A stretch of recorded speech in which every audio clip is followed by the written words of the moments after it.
listening to the Decidedly podcast with Sanger Smith and Sean Smith. Our mission is to help business owners like you defeat bad decision making so you can improve your health, wealth, and relationships. We do this by digging deep into the stories and expertise of our guests and distilling their knowledge into actionable wisdom for you to carry into your life and business. If you're new to the show, welcome. Be sure to hit the subscribe button so you won't miss out on any of our weekly episodes. If you prefer to watch this week's episode, head on over to YouTube for the full video.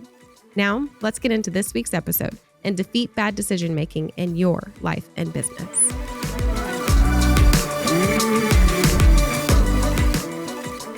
You know what bums me out is when I listen to this podcast and I'm not on it, and it's better.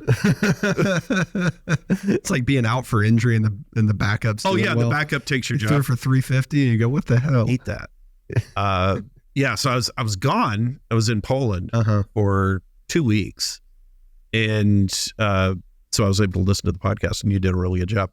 My friend of mine who was there with us, this is interesting, eats only meat or meat adjacent products. Huh. Okay. Like, so what's meat adjacent?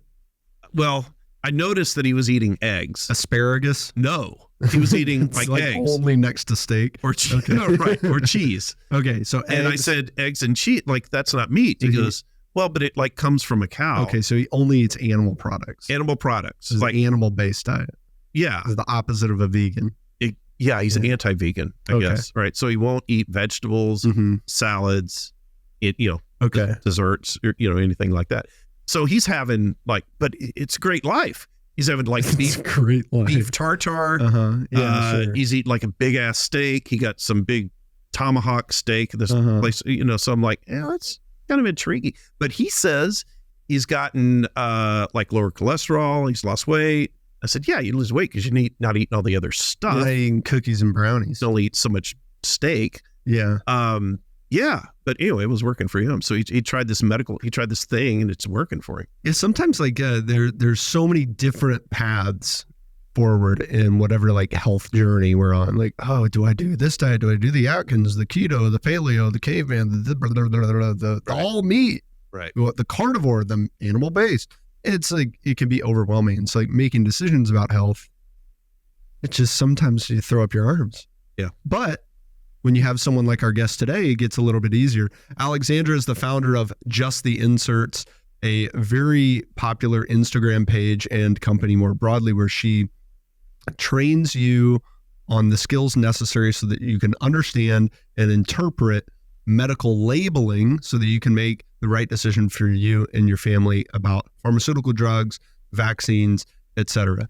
So we got into a really deep conversation about the pharmaceutical industry, how to make great decisions with the products that you're putting into your body, and for your kids too. So I learned a lot. I found her story fascinating as well. So if you stick around, I know you will too. I'm Sanger Smith with my dad, Sean Smith, and this is Decidedly.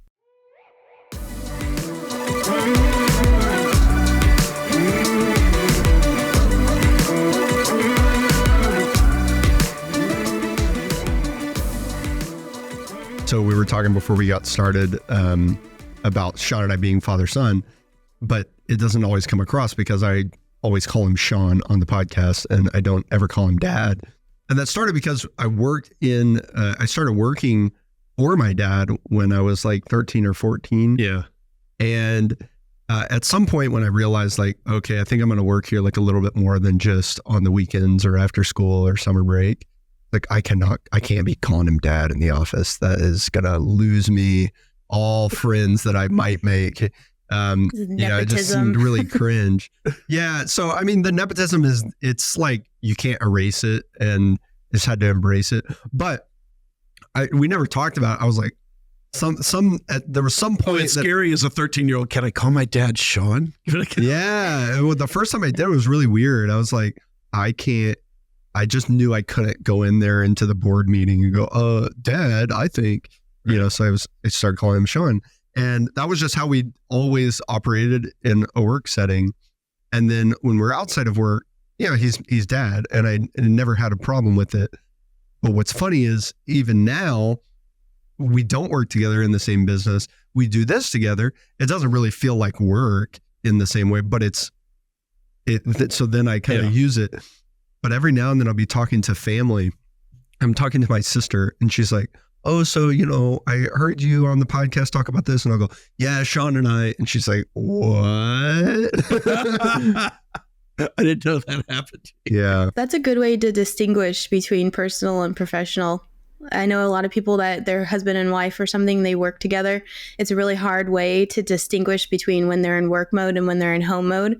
So that's a good way to easily identify in your brain, okay, I'm in work mode. Okay, now I'm in personal mode. Yeah, it works really well in the office. I have to do it. You have to do it. You got to have some delineation, and if you told me like when that started, 5 years ago, that we would go from just calling, I'm calling my dad Sean we'd start a podcast, to start a firm like we have now that serves family business owners. I wouldn't have thought it.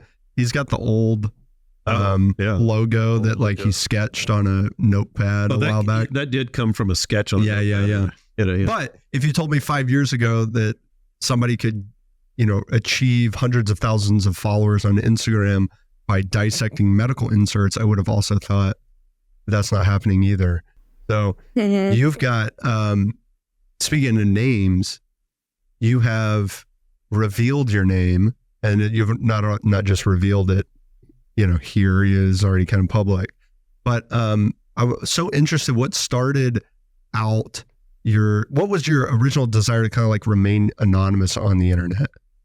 So I started sharing inserts on my personal Instagram. When I first started researching, I realized this is really important for anybody, moms, young kids that are sitting in a doctor's office and they say, I have acne, and the doctor says, okay, we'll put you on birth control. These are all things that affects everyone. And so I realized it needed to be talked about more. It wasn't being talked about. So I started sharing on my personal Instagram.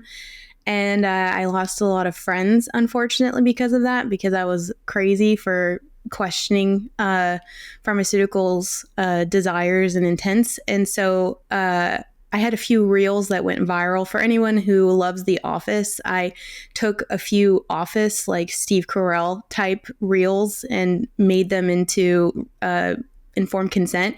And they went crazy, and I got shadow banned, and it was really bad. So I ended up praying and asking for guidance from God on what I should do next. And slowly I started getting inspiration to create an account for just the inserts. And that's how it started. And it boomed. I think I got 10,000 followers in just the first few days. And the more that I shared, the more that it just grew exponentially. And it was pretty amazing how fast it grew, even with the current censorship at the time. Now, unfortunately, I was deleted in September of 2021, a week before the federal mandate came out. And then I was off Instagram for about 8 months. I kept trying to join back, and I wasn't allowed to join back. And then when Elon Musk purchased Twitter, now X, that same day, for some reason, I was able to come back onto Instagram. And so I joined back, I think it was around April of 2022. And then even then, I had just had my second child. I have 3 kids. I had just had my second child, and I was still in postpartum world and had a toddler, and I just was needing a mental break. Everything was so crazy. I really needed to take care of my family and my mental health. And so I didn't post for a few more months. And then finally someone in January of 2022 was like, you're finally back on. Why aren't you posting? Why aren't you putting all your stuff back on Instagram? And so then I started to post more, and thankfully I've been able to grow back. I think I'm at 166,000, but it was never really about a number. It was more about the people that needing the information were getting access to it. And it really forced me. After I was deleted, I had already started a website, but it forced me to not be reliant upon an app or a social media platform to have my research be shared. And so it forced me to really, I paid $800 to take a website training course. So I learned how to run WordPress, and I learned plugins, and I learned how to prevent security attacks. And I'm actually pretty good at website stuff now. If you look at my website, you can tell that I am not professionally trained, but I at least learned those things to be able to have more of an evergreen presence and a little bit more protection than whatever was being censored on Instagram. And then I started a training course, I think about 2 years ago, to train people to do exactly what I do. I'm actually a really bad business model. My goal is become obsolete. My goal is for everyone to be able to do this for themselves, so then they don't have to rely upon me to help them read manufacturer inserts or how to find manufacturer inserts. And so that's why I did the training course. So was it something that you were doing on your own? You were reading these and kind of getting into the weeds of the medical info for yourself and your family? Mm-hmm. My oldest daughter was injured by a pharmaceutical product, so it really forced me to start researching. Although at the same time, it was an MD when we were dealing with her injury. It was an MD that alluded to adverse reaction on an insert. So I was still researching different products for medical inserts. I was researching vaccines, but I know because I read about it. But what exactly an insert is, and how's that helpful? Yeah, well, let me start from the beginning, because this is going to be a little crazy. So I operate off a few basic concepts. The first is that healthcare is a service. So whenever you go to a doctor, you are gleaning a service from him, or her. You are hiring them for their expert advice to provide a diagnosis and a recommended treatment plan. Now, that treatment plan can include a procedure, it can include a pharmaceutical, and if it is a pharmaceutical, then that also you're procuring a good from them. So with the thought that that healthcare is a service, informed consent needs to be a part of that process. So when a doctor is saying, okay, here is my recommended treatment for your diagnosis, informed consent says, you as a patient or a parent of a patient has the right to ask any questions that you have about that product. If your doctor can't provide that information, that's where the inserts come in. And that's where I come in, is teaching you how to find an insert. Now, what is an insert? Every single prescription product in the United States has to have a manufacturer insert on the FDA website. It's called a manufacturer insert. It's also called drug labeling, might be another term. But it's basically all the information that a manufacturer is disclosing to the patient. So what is the drug made of? What are the ingredients in the drug? How does it work in your body? Does it have synthetic hormones and that's how it affects your body? Does it have a way to shut off your pain receptors? Is that how it works? So it tells you exactly how the drug works. And then in addition to that, it says contraindications. So anything that might predispose you to an increased risk to an adverse reaction, those are going to be listed. And those are all what are known. They also have an adverse reactions section, and that is split up into two sections. The first is what they found in clinical trials. So this is before the drug or vaccine went to market. Everything that they have in clinical trials is listed out for you. And those are what the FDA used to bring this product to market, to approve it to come to market.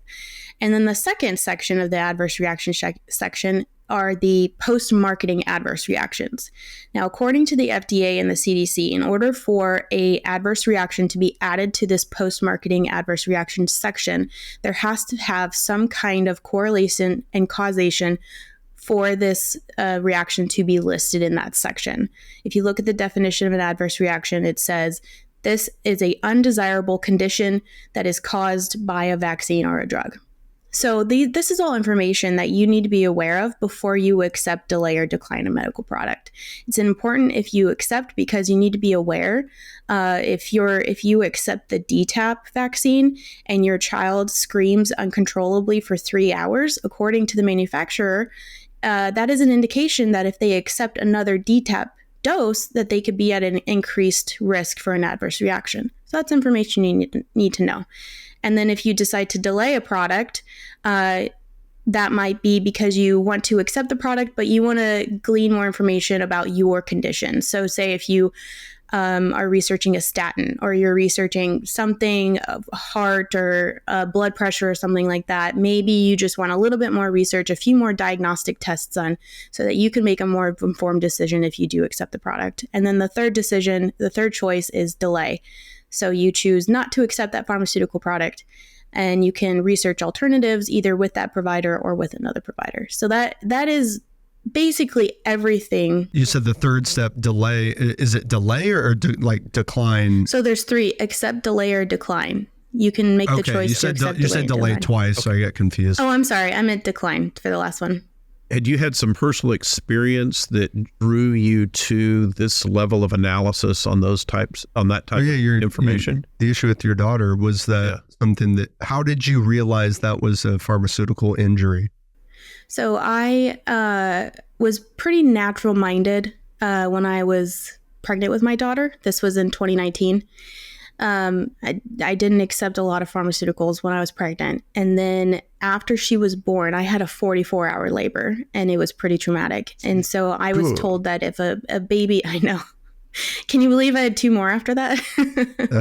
But I had a pretty traumatic labor. And so I was told that if a baby's going to be in the birth canal for a long time, that it's really good for them to get vitamin K, the synthetic vitamin K injection. That's not a vaccine. That's it's a drug, and or it's in that class of drugs. And so I accepted it. And unfortunately, she was severely jaundiced. Wait, vitamin K is a drug? I thought it was just like a vitamin. I did too. No, there's actually a lot more. It's synthetic. It's not, it's not something that you get from the ground. And there's a lot of additional ingredients, including glacial acetic acid and propylene glycol. And both of those are linked to eczema. They're linked to skin burns. They're linked to, they can be linked to having gut and liver issues. And the vitamin K injection, half of it is stored in your liver to have a delayed release, because what the vitamin K injection is trying to prevent is vitamin K deficiency bleeding, and that can happen up to 6 months after a baby is born.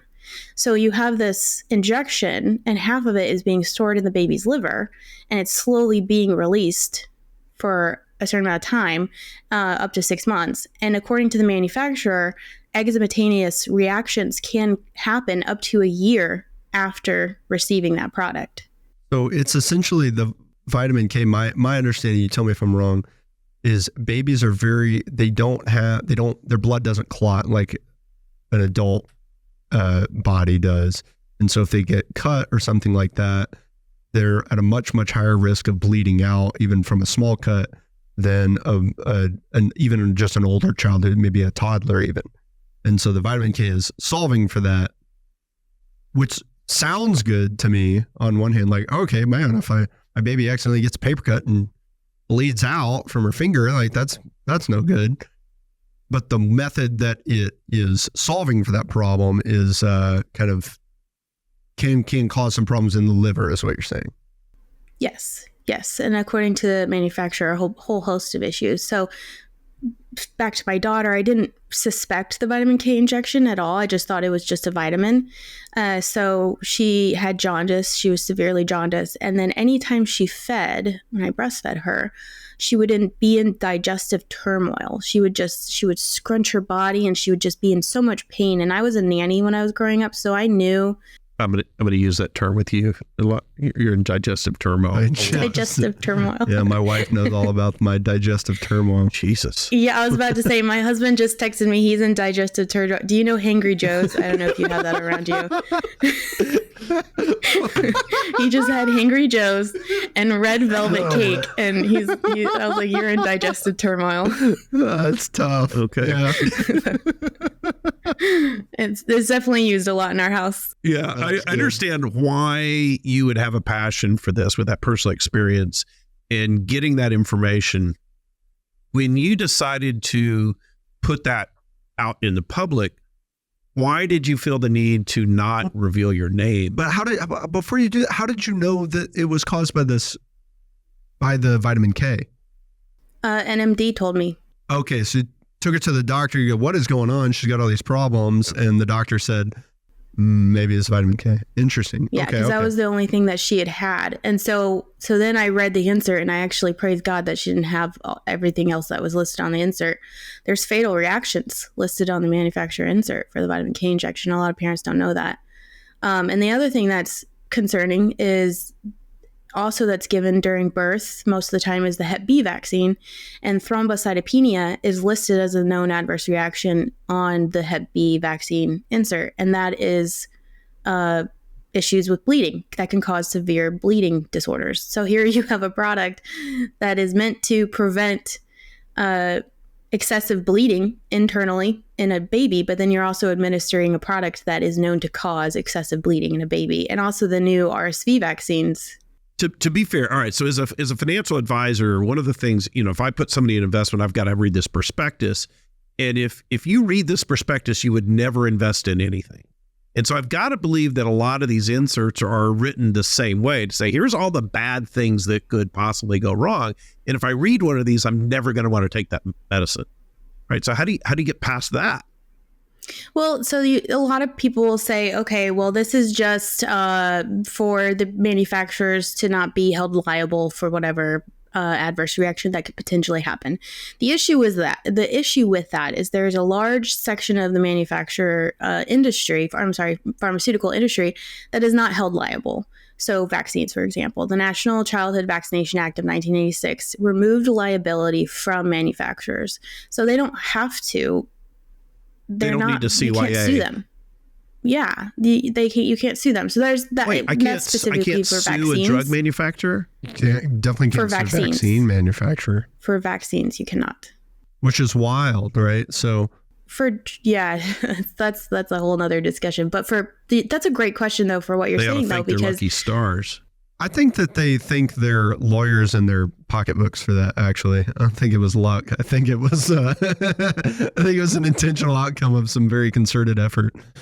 But yes, definitely, and it's a great business move. Honestly, you gotta applaud them for it. That makes a lot of sense. I think it was Warren Buffett has a section in his book that he said pharmaceutical industries are the way to go for investments because they have no liability. It makes total sense. If I was financially minded, I would definitely invest because they're doing really great, especially after COVID.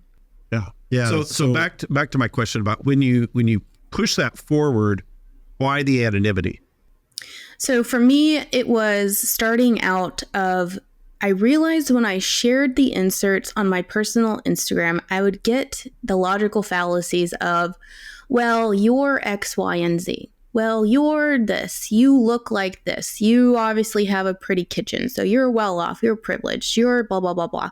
So I realized that a lot of what in the medical community is discredited is a logical fallacy. It's not necessarily the information that's being discredited, it's the person that's saying it. And you can see there are so many examples of this in our modern day history of doctors that have come forward and raised alarm bells and said this product might not be the best thing for Americans. And then that doctor is just ostracized or targeted, or I get messages all the time from medical professionals that they are shamed or silenced into submission. And so that was a big part of it, is that I didn't want me being messed up in the inserts. If somebody was going to make a medical decision based on any information that I provide or any research that I provide, I wanted it to be based on their research, not anything about me. I don't ever want anyone to make a medical decision because of what I did or what I want them to do. My whole goal is to streamline your research, not replace your research. And I think that is kind of a little bit rare in especially social media. A lot of times you'll see a doctor that says, you need to do this, or you don't need to do this. If you die, you're going to, or if you get this, you're going to die. If you don't get this, you're going to die. And so my goal was to bring all the information. I would hope that we would think .gov information, because that's what most of my website Instagram is from, is 99% from .gov websites. I would hope that we would think that would be credible information. And so that's why I say, okay, here's all the information. This is the insights from the manufacturers, from our government that you're probably not getting from your providers. Mm-hmm. This was the cherry-picked information. Here it is. You can make the decision for yourself. And one of the most irritating messages that I get on social media, because I get a lot of heated messages, but I can handle the heated messages. The ones that really just irk me are when they want me to make the decision for them. And I can't do that. I can't tell you what product you should accept. I can't tell you, oh, well, don't do this or do that. That has to be on you. You need to make that decision yourself. You need to be able to have the critical thinking skills to analyze this information and decide, will this product help my health or will it hinder my health? Well, I can see why a lot of people want you to make the decision, because they're overwhelmed by the information, and they're overwhelmed by the information on only one drug, not to mention the, 37 drugs that might have been recommended in their child's first 2 years of life, or whatever the crazy number is. So when you started, how much of what you were reading and researching even made sense to you? Because when I tried to even do a cursory analysis of something, I'm like, I get overwhelmed. My wife, she gets into it and she'll learn all the facts. I'll read it and go, this is not for me. I'm glad I don't. That's why I don't work in the medical field. Well, I could say that about, some people could say that about finance. When they think about finance, it's overwhelming, exhausting, but you guys have made it your passion. But yeah, with finance, the only thing where we overcome people's maybe feelings of overwhelm is when they have an advisor who understands them, understands what they want, and can help simplify things, they can reduce the amount of decisions that they have to make. Because I will say, hey, don't do that, do this instead, or that's a really good idea, you should keep pursuing it. And I can take things off the table and give them a simple explanation, and they know, hey, Sanger thoroughly researched it, he read the prospectus, I don't have to mess with it. But that's harder and harder and harder to find, that type of relationship with your health. And for our clients, for example, if it starts to get out of the world that I'm an expert in, I'm going to go with them to that expert. Meaning, I'm not just going to say, hey, I'm referring you to the specialist, go talk to him. I'm going to go with you to the specialist's office and say, all right, let's look. I know a little bit about tax, but I'm not a CPA, right? So I'm going to sit in with you on the CPA meeting. That way it doesn't deviate from the stuff that you were originally sent there to talk about. And so I can provide the context of everything else I know. But nobody has a doctor that's doing that. If a doctor refers you to a specialist, you just go off to the specialist and never talk to that doctor again. I would say in conventional healthcare, that's true. But there are many healthcare providers out there that will sit with you and give the more personalized healthcare you need, but they come at a price. They're typically much more expensive, and they're not within insurance networks. Yeah. And just like our business, that's not a service that everybody with two pennies to rub together can get for themselves, unfortunately, because it's so involved. But I think to some degree, if I want to improve my health, I gotta either go find that type of doctor that you're describing that's going to be very expensive. But if I don't have that availability due to money or due to just the area that I live, I got to take a lot of it, on my own shoulders. How can you help? Were you doing that successfully for yourself, confidently for yourself from the beginning, or did you have to kind of work up to a level where you feel like, okay, I really understand what I'm reading now? Lots of trial and error. What is it? The 10,000 hours? Is that was that Malcolm Gladwell? I can't remember who said that. But I definitely have over 10,000 hours researching this. So it's easy for me because I have immersed myself in this world, and I spend 5 to 6 hours a day at a minimum in manufacturer inserts, in .gov websites. I was active duty military when I first started having health issues. So I started researching at least the health industry as a whole. I didn't really know inserts existed back then, but I at least started researching a little bit more back then. So I do have a gift for research. My old commander used to call me Eagle Eye. So I had that asset, but it was still hard. It was still really challenging. And there was one part I remember I was on my computer and I was going through the insert and I was copying and pasting almost every other word to figure out, okay, what does this word mean? What does this word mean? And Google and YouTube are amazing resources. You can find pretty much anything that you want to find when you're researching a specific adverse reaction, or what is a contraindication? How do you even say contraindication? That is how I learned. And so that's a lot of times whenever I do receive any criticism, I learned from .gov resources. I've taken CDC training meant for medical providers because I wanted to know. Now, no, not everybody has to do that. You're going to meet people who are passionate, especially moms, that want to understand the products that they're accepting on behalf of their children. But you're explaining the exact reason why I created the free training course, How to Read an Insert. I go step by step on how to read an insert. Well, first of all, how to find an insert, and then how to read an insert. And then I go into drug-specific inserts. I go into vaccine-specific inserts because there's nuances with them both. And at the very end of that, I kind of tie it all together and talk about informed consent. And then I touch on subjects on if you decide to decline, if you do exercise your right to decline a product, certain resources that might help you in America. And then once I did the training course, I was thinking, oh my gosh, this is going to take forever. I've been doing this for years. It's taking me thousands of hours to understand this information. But almost every single person that messages me that is taking the course, it takes about 2 to 3 hours to go through. So as long as they're dedicated and they go through it, it doesn't really take that long. Even my book that I just published, it's based off of the bones of the training course. I've asked people to tell me how long it took to read the book, and that's from 2 to 4 hours because it's a little bit more in depth. And I just flew to Arizona for an interview, and I read my book on the plane. And that's all the information that you need to know to help you make a more informed medical decision. So yes, it is hard. I'm not going to say it's easy. I'm not going to say that it's easy reading. It's definitely something that you need to dedicate yourself to, but it's accessible. Yeah, what you're saying is that it's a skill that you can develop, and it doesn't take as long as maybe I or other people might assume that it takes. But if you can build the skills broadly, you can apply those skills to evaluating that individual drug. Mm-hmm. Absolutely. Okay. Yeah, that's super encouraging, I think. When you talk about informed consent, that's it doesn't seem in my own experience like that.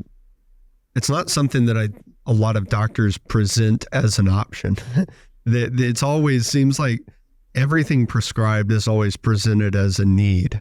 Like, you obviously should do this, and it's so obvious that I'm not even going to explain. I'm not even going to try to convince you to do it, because they're presenting it from this like perspective that just because they've given it to me that I'm going to take it. Is that been your experience, that kind of when medication, whether it's vaccine or some other pharmaceutical drug, is presented, that it's kind of with that attitude that there you go, boom? Yeah. So there was a study done by the CDC, I believe, that's basically analyzed how to have patient-centered conversations. And they realized in this study that the participatory, I think that's how you say it, approach wasn't increasing vaccine acceptance. So if I were to walk into a doctor's office, I'm the doctor, and I said, have you thought about the shots that your child is recommended by the CDC schedule today? Most of the time that didn't lead to high vaccine acceptance. So instead they did what was called the presumptive delivery strategy. And that's when a doctor comes in and says, these are the shots your child is getting today. So to me, there's an issue there, because that makes it seem like the doctor is your authority. And that is not informed consent. You have the final decision. You have the final authority to make whatever decision you need to make for you or your child, because you are ultimately responsible. So if you don't accept a product, you are responsible if your child gets measles. You're responsible if you get influenza. You're responsible financially for all of any care that is associated with that. And then on the flip side, if you do accept that product, you're responsible for any potential adverse reactions. We know, especially with the live vaccines, that they can cause shedding. This is a scientific fact. It's in manufacturer inserts. It's all over the .gov resources. What is shedding?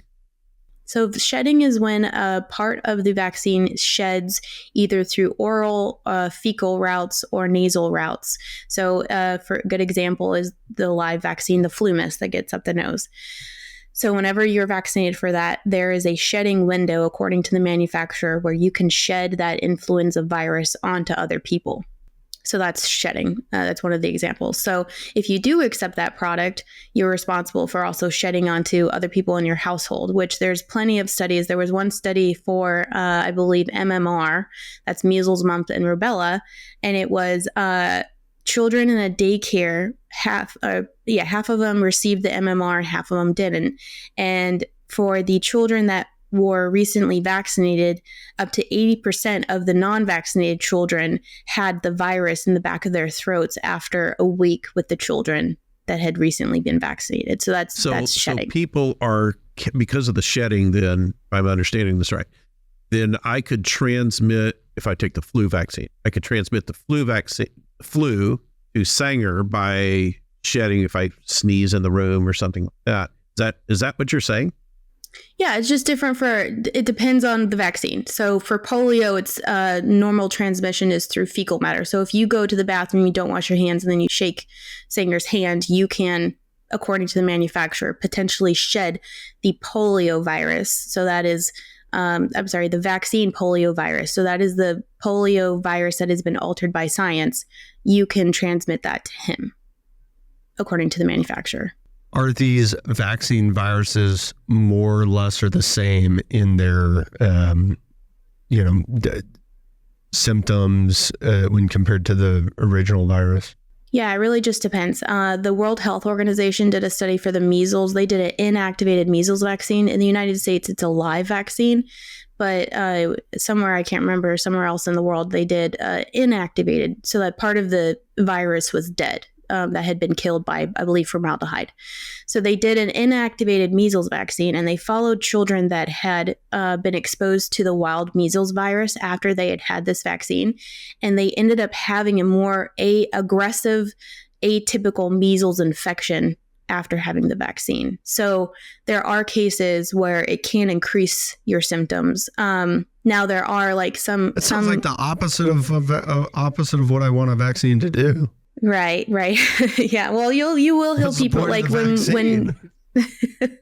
That's a great question. But, I am for informed consent. So if you choose to accept a product and you feel like it's in your health protocol, I don't ever want to say don't accept it. But yeah, I definitely have my own personal judgments about vaccines. But I will say that some of the products like flu, the inactivated flu vaccines and the COVID mRNA vaccines, they will lessen or eliminate your symptoms. Now, the scary part about that is the CDC has been tracking breakthrough infections. So if I were to get the COVID vaccine and then I was exposed to coronavirus, I ended up having COVID-19, the disease called COVID-19, but I didn't have any symptoms to alert me to stay home. Everywhere I went, I would be shedding the COVID vaccine or the COVID virus onto everyone that I met because the symptoms didn't alert me to stay home. And those are called breakthrough infections. They've broken through. The vaccine didn't do its job, didn't stop the spread. And that's why whenever you see the CDC talk about the COVID vaccine... We've never seen that scenario play out. I'm guessing you have personal experience with that. Yeah. Well, whenever... so a vaccine could stop you from acquiring the virus. It could also stop you from simply acquiring the symptoms. But what you're saying is if it just stops you from the symptoms, that's super dangerous because then you still have the virus and you can give the virus to other people. And then maybe it doesn't stop them from getting the symptoms. Is there anything that you found in researching a drug? I guess when you are researching the drugs or the vaccines, what's been the most shocking thing that you've found in an insert? Oh, man. So when I first started researching, I came across the DTaP vaccine insert that is given to 2-month-old, 4-month-old, and 6-month-old babies. It's meant to prevent diphtheria, tetanus, and pertussis. Pertussis is another word for whooping cough. So I read this insert, and I'm in the adverse reaction section. And at the very end of the adverse reaction section, under general conditions, sudden infant death syndrome is listed, also known as SIDS.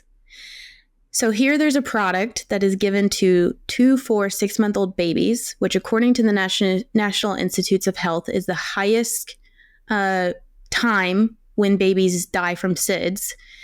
And the manufacturer has SIDS listed as a known adverse reaction. And this is sitting on the FDA website. That was mind-blowing to me. So the very people that are susceptible to this side effect, let's call it, that's who we're giving it to. Now you're going out there, getting this information, putting it out there, letting people know. Why are people coming at you with such vitriol? Oh, that seems like death threats. And if you're just saying, hey, this could happen, and this is, you're just publicizing what is in the documentation. Why are people coming at you with such aggressiveness? Well, a lot of them are pharmaceutical reps. And it's funny because now I've been doing this for 4 years now. So I've had people in Pfizer that have messaged, and I'm all for open, respectful discourse. I'm not one to shy away from a heated conversation. So I've had heated conversations in my comments and DMs with pharmaceutical employees, with people that are in Atlanta at CDC headquarters. And it's funny now because we're 4 years into it. Now they're pretty good advocates for informed consent. And some of them have left that industry. There's one woman who found my website and was critiquing it. And then she realized her mother had taken fertility treatments when she was to get pregnant with her. And this fertility treatment I had done a post on. It's called Clomid. And within this insert, the manufacturer says that fetal abnormalities can be listed as a potential adverse reaction. Well, this pharmaceutical employee, she made vaccines. She was a infectious disease scientist. She came across this page on my website and she realized, oh my gosh, the whole reason why I had to have 20 surgeries within my first year of life because I have a deformed arm and hand is because my mom used Clomid to get pregnant with me. Wow. So it really just was earth shattering for her that this industry that she defended and spent hundreds of thousands of dollars to be a professional in caused a deformity. And so it really just opened up her eyes.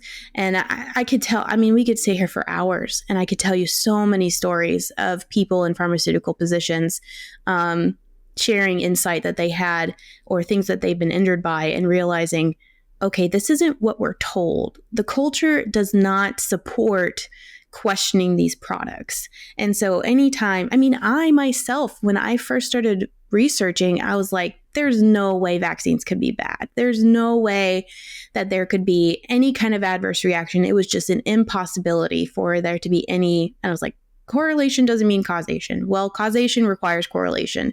There needs to be, you need to have some of that. And I'm not just saying, poison, take them all away.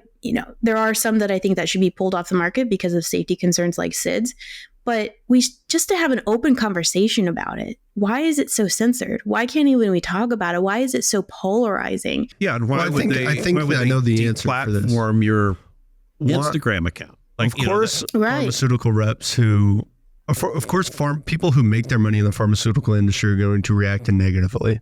Their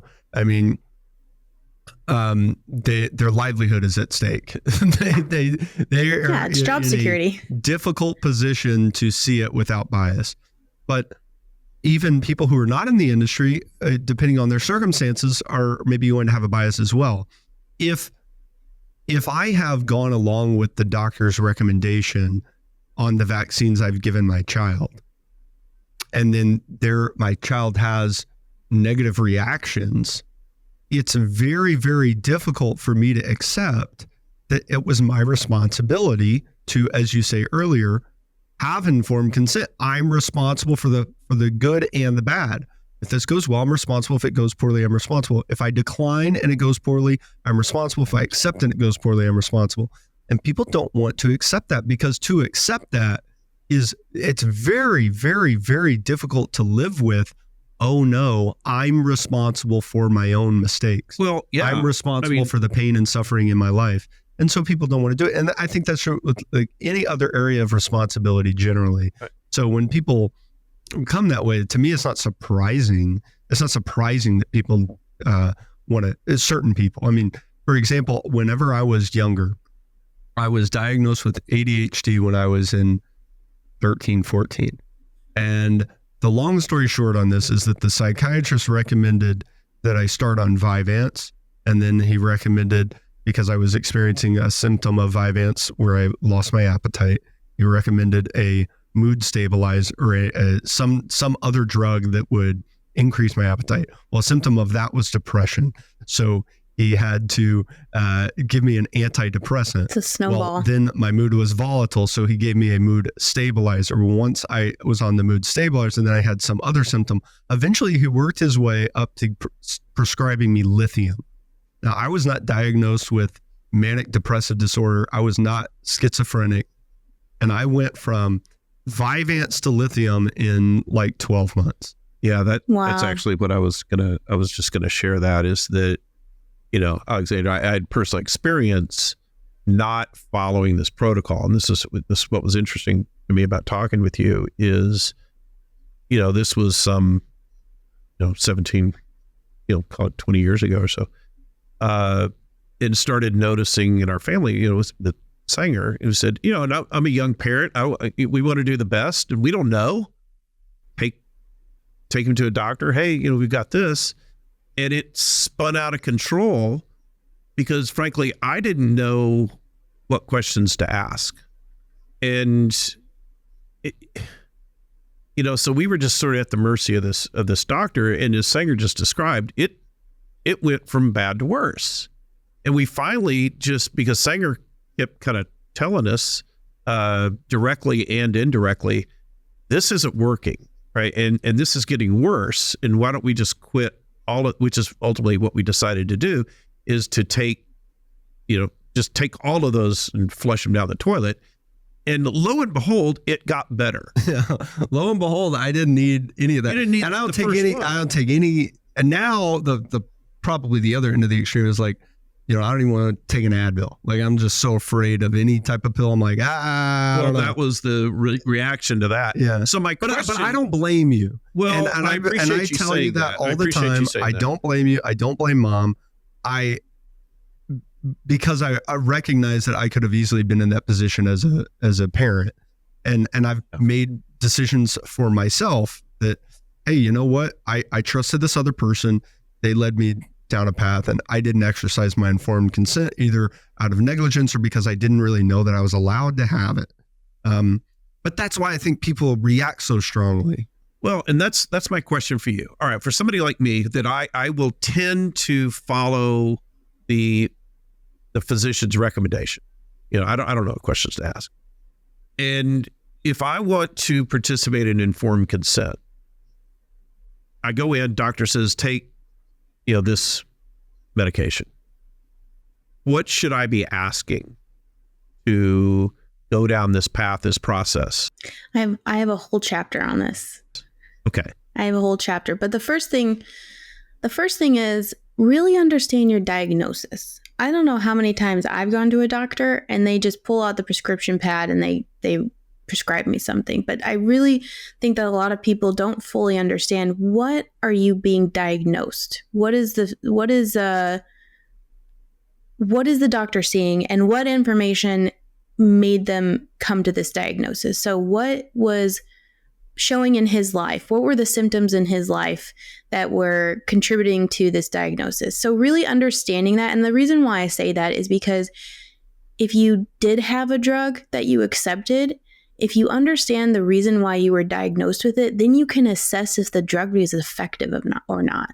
So many people think that they can just take a drug or injection and think that all of their woes go away. But really, that's when you need to be the most observant. So then you can say, okay, do I need to adjust my dosage? Do I need to adjust my nutrition that I'm having? One woman that I spoke with, she was on Adderall She was going through school and she realized that whenever she would have food with the vitamin C in it, her Adderall didn't work as well. And it's on the insert that says vitamin C can adjust the absorption of the Adderall. So it's important just to be observant. That's the first thing. As a parent, you are the expert in your child. You know when your child's off. You can almost tell when he answers the phone how he's feeling. You can tell in his voice. You can, when he's walking up, you can say, oh, he looks like he's in a bad mood. Or I'm assuming, at least my mom does. She knows the instant I answer the phone what I'm feeling in that moment. Yeah. So you're the expert. So I think that's the first thing, that whenever you go into a doctor's appointment, understand that you have all this observation under your belt that this doctor doesn't have. So it's your job to communicate that to your doctor. So if there are certain things that you're concerned about with your child or yourself, that's the first thing, is to have that communication with them. If you feel rushed, book another appointment with them. Try, or follow-up appointment, or say, okay, well, can I have a little bit more of your time? Do I need to schedule an appointment that with a larger block? Because I want to go through all of this with you for you to really understand the diagnosis. I can't remember the percentage right now, but there's like a huge percentage of misdiagnoses in the medical community. So that's the first part, to understand your diagnosis. The second is, whenever you do receive a product, basically any other decision that you have in your life, you can apply this to the medical industry. What are the risks? What are the benefits?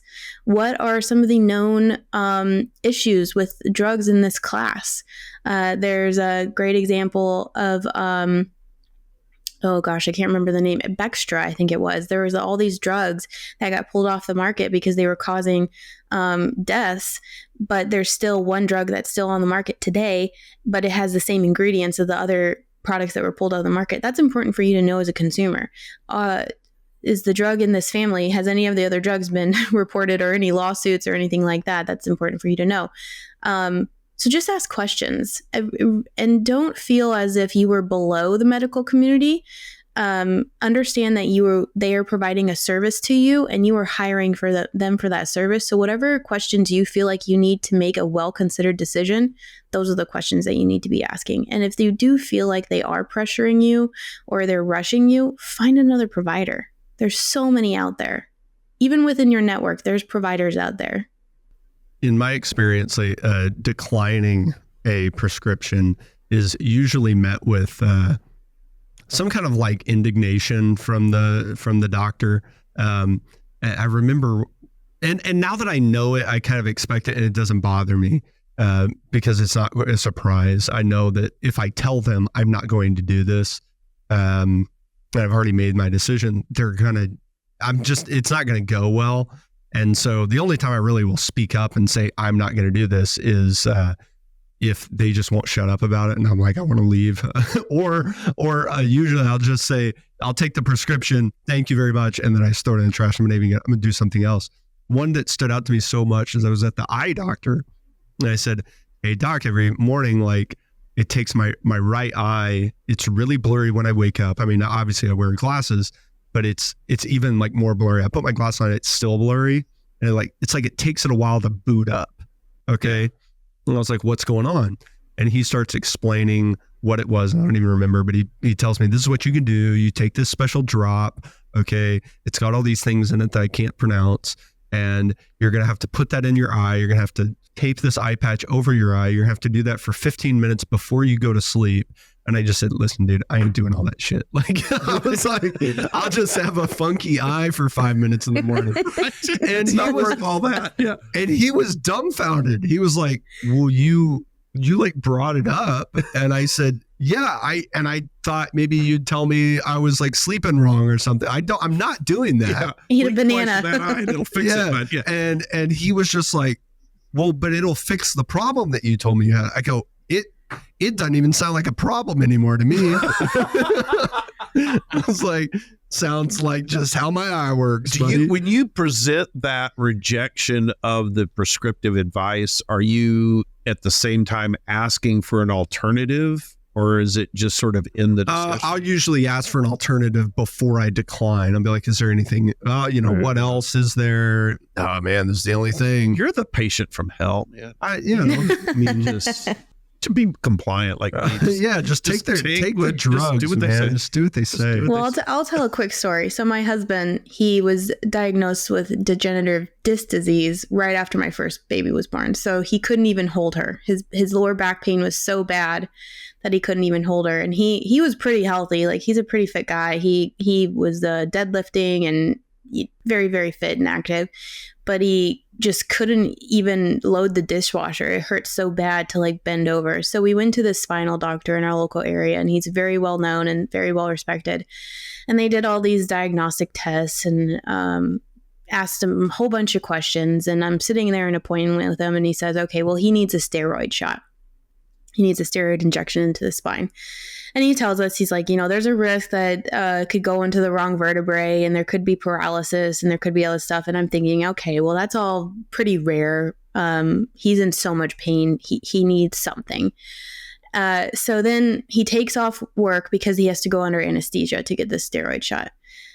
We had to drive like 45 minutes away, and I have a newborn, and I'm trying to take care of him. And he completely out of it because of the anesthesia. They take him in, do the steroid injection. He comes out in a weird wheelchair. I have to help carry him, and I'm carrying a baby. It was just horrible. It was just a really horrible experience. He was in bed for the whole rest of the day because he was so out of it. He had about 48 hours of some kind of relief, and then the pain came back. So we call up the spinal doctor, and we go into the next appointment, and we're like, that didn't work. What else? And he said, oh, well, he needs to get it every 3 months for the rest of his life. And that was the recommended treatment plan for this spinal doctor. And so that's another part that I put in the book that I say, whenever you are in that appointment with your doctor, you receive the diagnosis, you receive the recommended treatment, one of the questions that you should ask is, how long is this treatment plan? Am I going to be putting this eye drop on my eye and an eye patch over my eye for a week, for a month? Is this a subscription model? Yeah. Yeah. What is the recommended treatment plan? Yeah. And it's really important because sometimes the doctors don't even know. They're just prescribing it because they're trying to get patients in and out super fit quick. Like I said, I have a lot of medical professionals that follow me and message me, and understaffing is a huge issue. And when a patient walks into their office, they don't know if that patient is just there because they want a prescription. There's patients that walk in, they don't care about nutrition. They don't care about their lifestyle. They don't care that they're slamming 5 Monster energy drinks throughout the day. They just want a prescription. And then you have someone that is a little bit more natural minded that doesn't want to be on pharmaceuticals and tied to a pharmaceutical. So whenever they walk in there, they're trying to assess, what is this patient expectations? What do they want? What do they need? And that's hard. That's really hard to do. The average length of a doctor's visit is 15 minutes. That's really hard to do that. So it's kind of on us as the patients to be more active and take a more responsibility in that role, because it's our health. The doctor doesn't really care. There are some doctors out there that do care about humanity and they want to make a difference in the world, but most of them don't care and they don't follow up with you. So you need to take on that responsibility for yourself and your family. This is sort of full disclosure after we've talked here for about an hour. We have one of the greatest producers decidedly. And she came to us a while back. She came to me. I didn't tell you that. Hey, I want to have just the person from Just the Inserts on podcast. I was like, oh, who's that? She goes, well, we can't tell you. It's like, doesn't reveal her name. She's a ghost. Yeah. And I was like, no, we're not doing that. We're not. We can't have an anonymous person. I'm not going to have somebody that I don't even know who it is. What do you? No, we're not doing that. And so I was really reluctant, but as I said, our producer is really passionate about some things, and she's really good at what she does. It's just like, this it'll be good. And I really have enjoyed talking with you and appreciate you coming on and talking with us and showing your face for once. I thought for sure you were gonna be like, and I was right. I shouldn't have done it. So thank you. And you should stay anonymous. Right. You should never do another podcast. I see why you were in the shadows. Yeah. This is never airing. I wanted to tell you that before we got off the air. Oh, thank you. I appreciate it. You've got a book coming out, and you had made a decision to not list it on Amazon. Was there something behind that? And your name's not even on it. Yeah, your name's not on it, and it's not on Amazon. So yeah. So the reason why I did that, there is fine print because, I read manufacturer inserts, so I got to read the fine print. On Amazon, in order to publish with Amazon, to have your book on Amazon, you have to sign this and agree to this fine print. And it's way too vague for my tastes. And basically what it says that if Amazon deems your information, your content to be harmful, that they can still sell your book but collect all the royalties, or they can take your book off. Oh, what? So I didn't feel comfortable. That's why I'm not getting checks for my book. That's why I never got my royalties from Amazon. That's why my your harmful content. And that's I just didn't trust in now or the future what they deem to be harmful. I mean, I've already been deleted for sharing .gov information, so I just didn't even want to deal with it. So you can't find, if you search me on Amazon, you're not going to be able to find me. You have to go to justtheinserts.com. There's a big button on the top of it, and it says "Get My Book," and that's where you can get my book. But yeah, so I actually have a business background, so I was quite comfortable to come to this podcast because my degree's in business, and that didn't seem like a good business move for me to go with Amazon just because of the content that I have. Yeah, that makes sense. That makes total sense. Well, fascinating. What is your top decision-making tip for business owners before we leave? I would say don't outsource your final decision authority. No matter what you are contemplating in your business, in your family, or for yourself, don't outsource that authority to make the final decision. You can go to experts, you can pay for trainings and research and all of that, but that final decision needs to be on you, not on anybody else. That is such a good and broadly applicable takeaway for me and for our audience. Thank you for being here. Where can people, you said it already, but say it again, where can people get a copy of your book and connect with you? justtheinserts.com, and then on Instagram, I'm Just the Inserts. Pretty simple. All right. Mrs. Inserts, thank you very much, Alexandra. Thank you, Alexandra. Thank you for having me. I appreciate it. It was nice talking with both of you.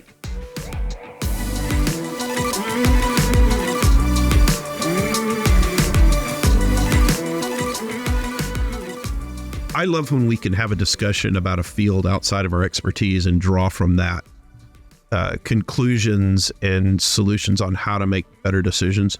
I picked up from her a couple things. One is looking at sort of having pre-decided the paths of decision making and what those outcomes could be. For example, she talked about if presented with a prescription, you can take a path of accepting it, you can take a path of declining it, you can take a path of delaying that decision.